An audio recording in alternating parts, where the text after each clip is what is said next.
Wait. How do you say it, Jincie? Tell me how you say it. Des Moines. Welcome, Tinker versus Des Moines.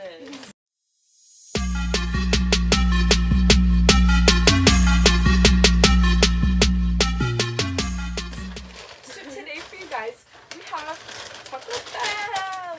Yay! Our favorite food. I'm Jincie, And I'm Bella. and we're gonna get right on it. I hate myself. I want to do it, but I'm...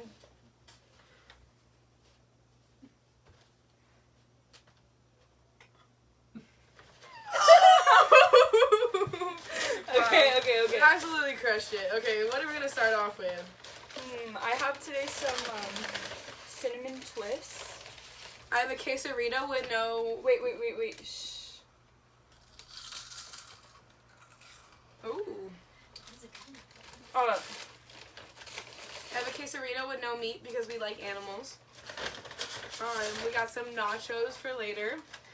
Our blast, and then Bella's burrito. So let's hop right on in. Okay? And today we're going to be talking to you guys about the required court cases that we studied Here in AP Government. all year long. They didn't. Leave us? Yeah. Like They're we on thought every we would? test, everything. So But we're start. gonna help you prepare for it, okay? Yeah. So first off, we're gonna start with Tinker versus That's Des Moines. Tinker versus Des Moines. Des Moines. Okay, so that was when it guaranteed students First Amendment right to protest. So it started off, it was students decided to wear black armbands to school. They were sent home from school, and the students sued the school district with the help of their parents, obviously, for violating the right of expression and sought an injunction to prevent the school district from disciplining the students. In the end, the Supreme Court held that the armband represented pure speech that is entirely separate from action or conduct from participating in it. Students do not lose their First Amendment rights when they step on school campus. Remember that, ladies and gentlemen. Could you imagine wearing an armband to school and then all of a sudden it blowing up into this huge thing? Like, that would never happen at our school. It was now. just, like, such a crazy thing. And the fact that they started it December 14th, like, that was when their plan of action happened. And they didn't even show up to school after New Year's, just in protest of it. That's a long time to miss school. Do you think they're going to have to make up the work again? I sure hope not. No, we do not. Okay, All what's right. next up? We're gonna move on to McDonald versus Chicago, and that happened in 2012. In this court case, was the right of an individual to keep and bear arms. So this was obviously the Second Amendment right. That's what it had to deal with, and it was also a huge incorporation case by the 14th Amendment due process clause. Sorry, I'm a little rusty. It happens.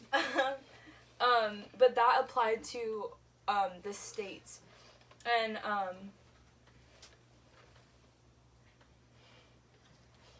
sorry, this handwriting. Wow. I forgot to text my mom. Can you text her? Wait, I'm gonna move We're on. not allowed to edit. Can you text my mom that I'm here? Yeah, we're gonna cut this out. I'll believe it. Okay. I just wanna...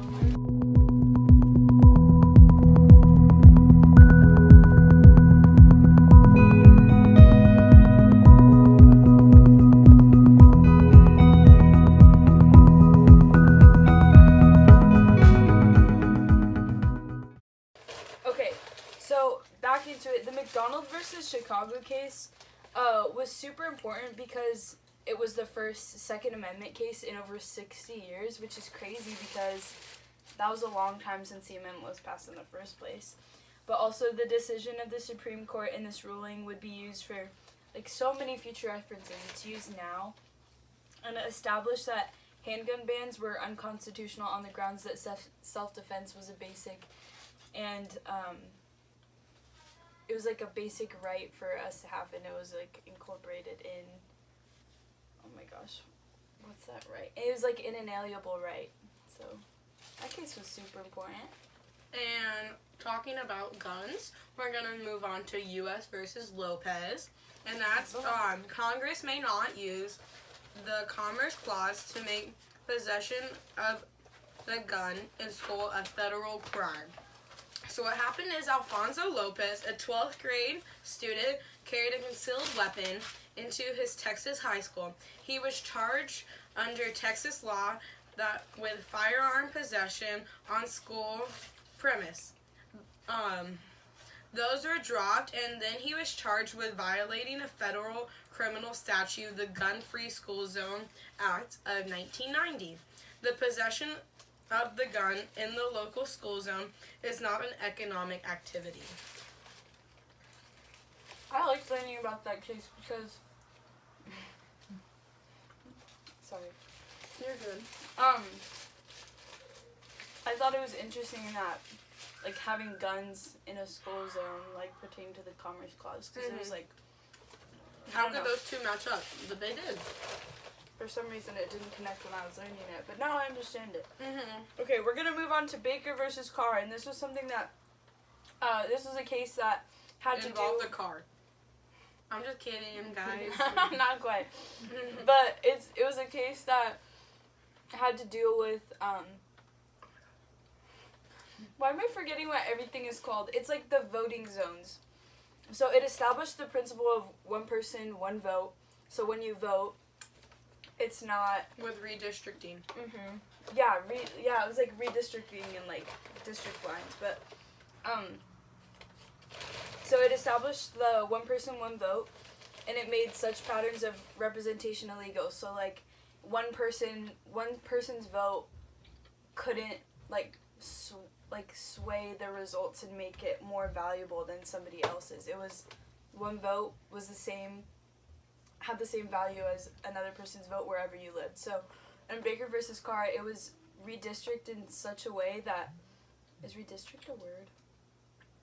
Redistrict. Okay, it was redistricted in such a way that it made the votes like skewed, so the result was skewed, and it made the election way off. So that established the principle of one person, one vote.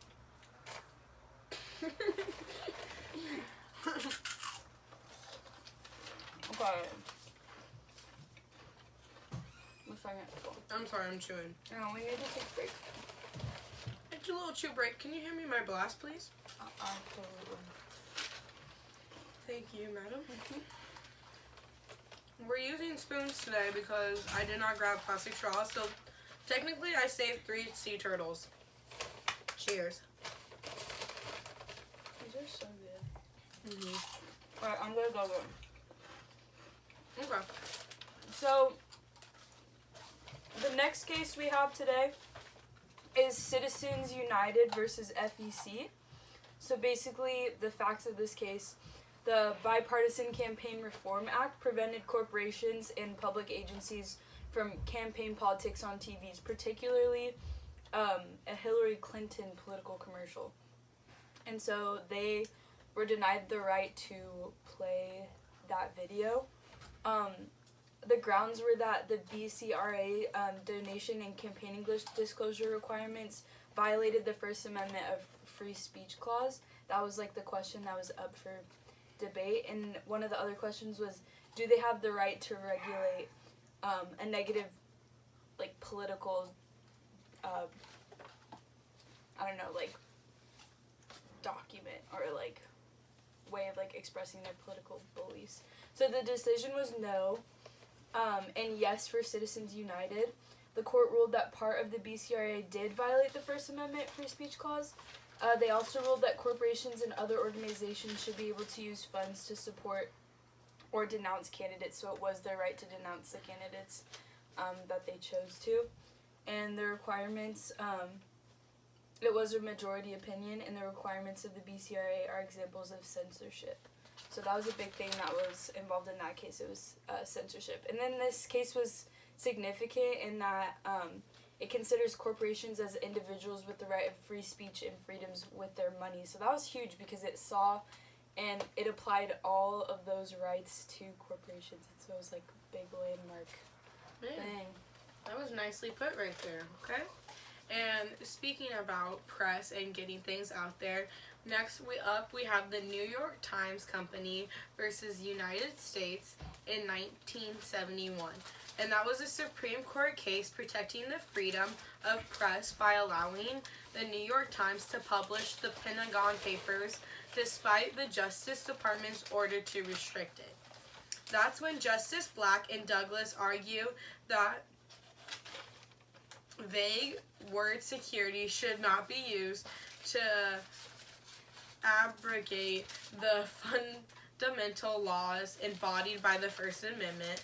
And then Justice Brennan reasoned that since publication would not cause a direct imperiling to the safety of American forces prior to restraint was unjustified. That one was crazy for me to learn about too, because they were like, wait, I always get this one confused with the other New York Times. And this is the one about the Pentagon Papers. Yes, the way they released it. I wonder, I haven't read the Pentagon Papers. I wonder what juicy tea's in there. We're not allowed to. Disclose information. Okay. Wish. We're going to move on to McCulloch versus Maryland. And this happened in 1819.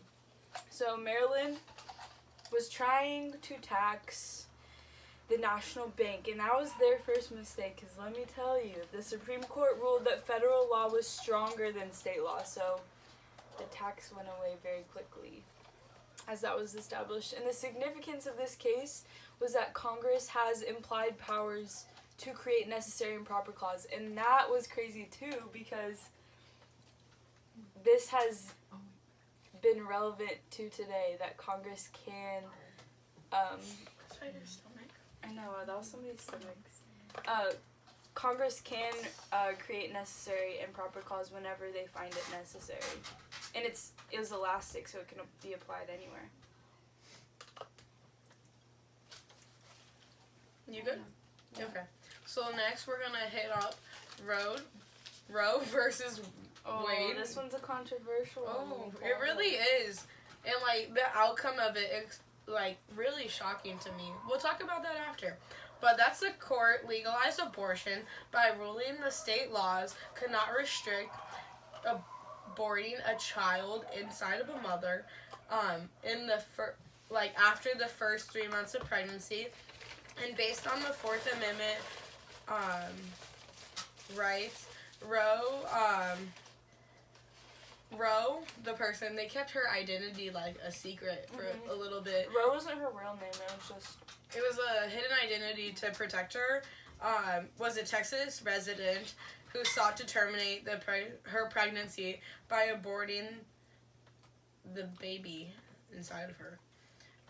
And the Texas law prohibited them unless it was to save the woman's life.